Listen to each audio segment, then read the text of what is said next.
Hi guys! Eto, busy tayo ngayon. Nag-AGR cleaning tayo. Fortuner 2015 model.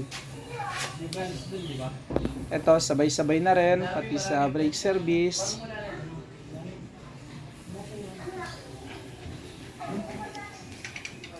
Ayun, patapos na rin yung AGR.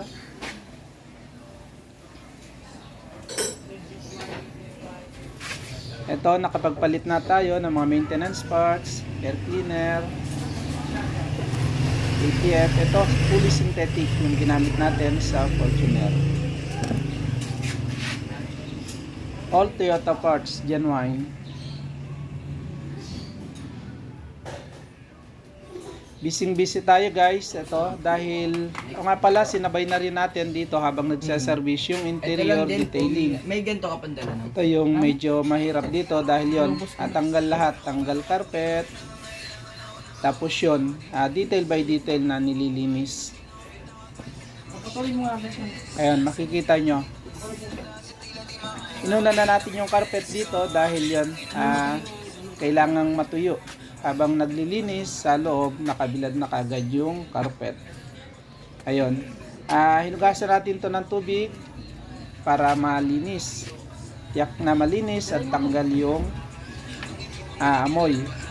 Siyempre, gamit yung mga vacuum, mga extractor natin, pati yung mga steam. Ayun, maayos na nakabilad. Siyempre, may mga sapin yung mga seat ng Fortuner para hindi magasgas. Leather yung ano natin to, may yung leather cover siya kaya hindi siya ganun ka dumi. Kaya hirap linisin.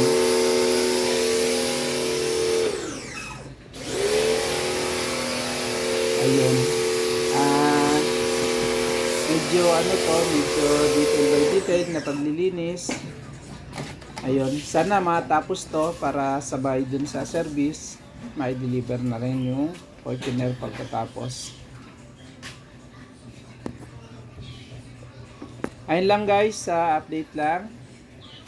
Ayun.